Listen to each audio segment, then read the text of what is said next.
और उसमें तमाम सारे आगामी जो कार्यक्रम है उसको तय किए गए हैं। संगठन के दृष्टिकोण से क्या किया गया है, आगामी कार्यक्रमों के दृष्टिकोण से बनाया गया है। तो आज आपको इसलिए बुलाया गया है कि कम से कम एनएमओपीएस जो कन्याकुमारी से कश्मीर तक, अटक से कटक तक जिस पेंशन की लड़ाई लड़ रहा है, पुरानी पेंशन की, उसको हम आगे कैसे और धार दे सकते हैं और कैसे बड़े आंदोलन तरफ जा सकते हैं, इसी विषय में हमारी कार्यकारिणी ने चर्चा किया है और उसमें कुछ चीजें निकल के आई हैं। और आप सबको बताते हुए खुशी हो रही है कि आज एनएमओपीएस इस पूरे पुरानी पेंशन बहाली की लड़ाई को पीछे भी हम लोगों ने संघर्षों के दम पर तमाम उपलब्धियां अर्जित की हैं। आने वाले टाइम में हम लोगों ने एक कार्यक्रम तय किया है 26 सितंबर को पूरे देश के हर जिला मुख्यालय पर एनपीएस यूपीएस के खिलाफ आक्रोश मार्च। ये एक अपने आप में अद्भुत कार्यक्रम है और देश के प्रत्येक मुख्यालय पे एक साथ हो, ये अपने आप में और बड़ी बात है। जबकि कोई भी संगठन के पास इतनी वो नहीं रहती है कि पूरे ऑल इंडिया पर कोई कार्यक्रम आयोजित कर पाए सफलतापूर्वक। वो हमारा एक कार्यक्रम तय हुआ है। 15 दिसंबर को एनएमओपीएस का एक राष्ट्रीय अधिवेशन रखा जा रहा है, जिसमें देश के कोने कोने से लोग आएंगे और उसमें प्रतिनिधि आएंगे। उसमें हम लोग तय करेंगे कि हम नए साल में किस व्यापकता के साथ और किस बड़े रूप में हम इस आंदोलन को आगे ले जाएंगे। जैसे आपको जानकारी होगी, माननीय प्रधानमंत्री जी ने कल बोला, हरियाणा के एक जनसभा में उन्होंने बोला, एनपीएस यूपीएस की बड़ी तारीफ किया और तारीफ करते करते प्रधानमंत्री जी ने कहा कि लोग खुशियां मना रहे हैं, बधाइयां दे रहे हैं। यहाँ जितने लोग बैठे हुए हैं सब एनपीएस में हैं। एक भी आदमी ये नहीं कहने तैयार है कि अच्छी है। देश में करोड़ों लोग हैं जो एक भी आदमी कहने तैयार नहीं अच्छी है। प्रधानमंत्री जी की या तो सूचना गलत भेजी जा रही है या प्रधानमंत्री जी पूरे देश के सामने एक प्रकार से इस विषय पर झूठ बोल रहे हैं, जिसका मैं प्रतिवाद करता हूं और माननीय प्रधानमंत्री से निवेदन करना चाहूंगा कि आप एनपीएस ओपीएस के उलझन में उलझाइए नहीं देश के बुद्धिजीवी पढ़े लिखे को। आप पुरानी पेंशन बहाल करें, अन्यथा हरियाणा जहां बोल के आए हैं वहां वोट फॉर ओपीएस का हमारा अभियान है और आगे बढ़ेगा और आगे चलेगा। ओपीएस, एनपीएस और यूपीएस को लेकर, नाम को लेकर ही सालों साल आपका सरकार से मतभेद रहा है। सरकार ने साफ मना कर दिया था कि भाई हम ओपीएस, एनपीएस और जो नई इन्होंने दिया है हम इन नामों से अलग नाम रखेंगे। फिर आपका समझौता क्यों? देखिए, पहली बात तो एनएमओपीएस का कोई समझौता नहीं, हमारा समझौता हूबहू पुरानी पेंशन पे है। अब जिस सरकार पिछले 20 साल से एनपीएस को खूबसूरत बता रही थी, एनपीएस की बड़ाई कर रही थी, अचानक इसका मतलब एनपीएस खराब हुई आज की सरकार के दृष्टिकोण में। आप गड़बड़ थी तभी तो आपने यूपीएस लाया। इसका मतलब जो मैं पिछले 20 सालों से हम लोग कह रहे थे वो बात सच निकली और आपने एक नया झुंझुना दे दिया। और मैं बड़ी जिम्मेदारी से कहना चाहता हूं, एनपीएस से भी ज्यादा खतरनाक यूपीएस है। ये घोटाला था, वो महा घोटाला होगा। ये अगर खराब थी वो बहुत खराब हो गई। और आपको जानकारी हुई बताते हुए कि मेरा 10%, किसी कर्मचारी का पूरे जीवन का 10% पैसा आप रख ले रहे हो। किसके नाम पर? कि आपको लास्ट वेतन के औसत का, बेसिक का 50% देंगे। ये पूरा सरासर एक आम आदमी का जो व्यक्ति कर्मचारी आता है, किसान का, मजदूर का बेटा यहाँ नौकरियों में आता है, उसके साथ सरासर अन्याय है। और हमारा 10% पैसा रख करके आप उद्योगपतियों देना चाहते हैं। आपने 14% देते थे, आपने कहा हम 18.5% दे दिए। ये सवाल आता है, 18.5% यानी कि 4.5% आपने बढ़ाया। किसका? आम जनता के टैक्स के पैसे को आप काट करके हमारे नाम पर उद्योगपतियों को दे रहे हैं। हमें वो नहीं वापस होना है। आप 18 कर दो, 20 कर दो, 25 कर दो, जो हमें मिलना ही नहीं है तो हमें क्या पता। उसके नाम पर 10% पैसा आप हमारा और ले रहे हो। तो ये महा लूट है और संगठित लूट है, सरकार की तरफ से लूट है। एनपीएस और यूपीएस दोनों हम इसकी मुखालफत करते हैं, हम की खिलाफत करते हैं और हूबहू पुरानी पेंशन पे हैं। अगर सरकार नहीं सुनती है तो हम सब आगे प्रोग्राम बनाए। हरियाणा का चुनाव आप सबके सामने है, महाराष्ट्र का चुनाव आने वाला। आज महाराष्ट्र में सिटी में हमारे एनएमओपीएस के राष्ट्रीय उपाध्यक्ष बीतेश खांडेकर जी के नेतृत्व में एक बड़ा प्रदर्शन चल रहा है। अगर सब लोग संतुष्ट थे, खुशियां मना रहे थे, बधाइयां दे रहे थे, तो वहां क्या करने गए लोग? वहां क्या करने गए? और अभी आने वाले टाइम में 26 सितंबर को आप दिखाई पड़ेगा पूरा देश आक्रोशित है और हम लोग इसके खिलाफ हैं। हम लोग हूबहू पुरानी पेंशन यूनिफाइड पेंशन स्कीम से क्या नुकसान है आपको? जिस तरीके सारे लोग जो इसकी खुशियां मना रहे हैं और बड़े पैमाने पर लड्डू बर्फियां बांट रहे हैं, और आपका तो एक विरोध करने का एक मकसद रह गया है कि हम जहां भी चुनाव होगा वहीं विरोध करेंगे मोदी जी का। देखिए, जो खुशियां मना रहे होंगे, आपके सवाल से मैं सहमत होते बताता हूँ, जो लोग खुशियां मना रहे हैं वो ओपीएस की मलाई ले रहे हैं। जो ओपीएस खा रहा है वो यूपीएस की तारीफ बता रहा है। आप समझिए, आप ओपीएस लेने वाला यूपीएस तारीफ बता, अगर इतनी खूबसूरत है, इतनी अच्छी है, तो जो व्यक्ति तारीफ कर रहा है सबसे पहले वो ओपीएस छोड़े, एनपीएस यूपीएस में आए, फिर तारीफ करे तो समझ में आता है। एक भी व्यक्ति, मैं चैलेंज देता हूं, मैं पूरे देश की तरफ से, एक भी व्यक्ति एनपीएस वाला, एक भी व्यक्ति उसकी तारीफ नहीं कर रहा, बल्कि आक्रोशित है।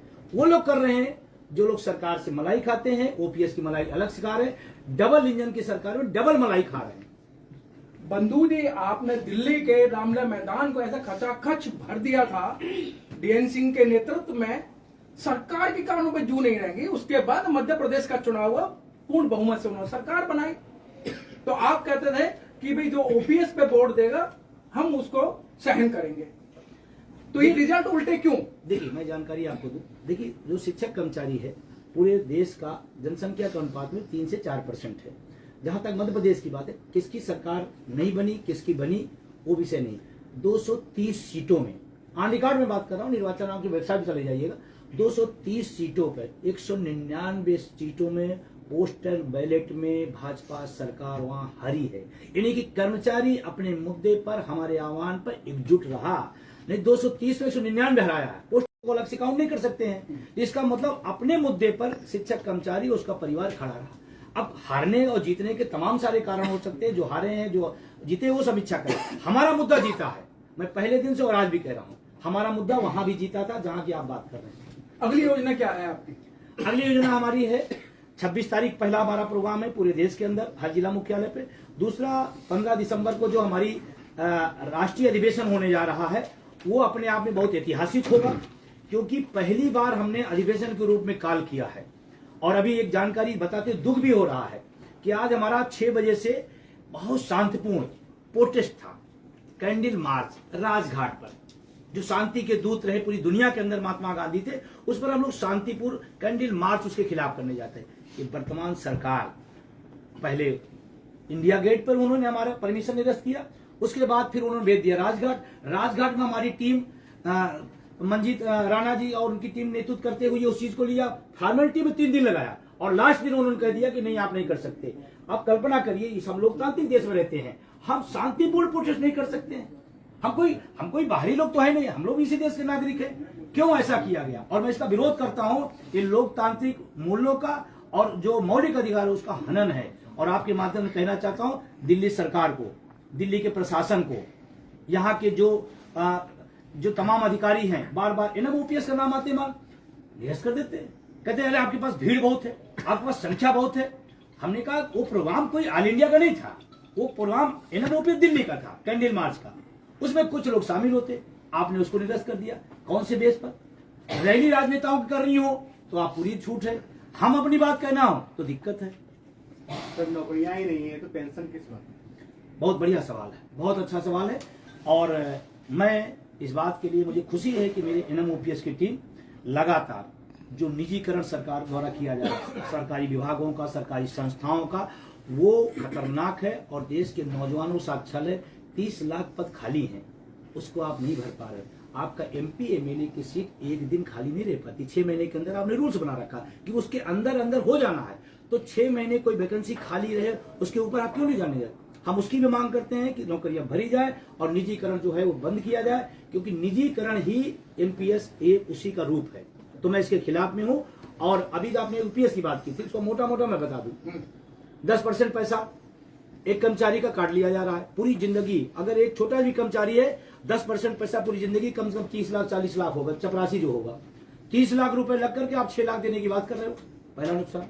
दूसरा, 20 साल में फुल पेंशन मिलती थी, आपने उसको बढ़ाकर 25 साल कर दी। इसमें 2 का बहुत तगड़ा नुकसान होगा। 2 का क्या होगा?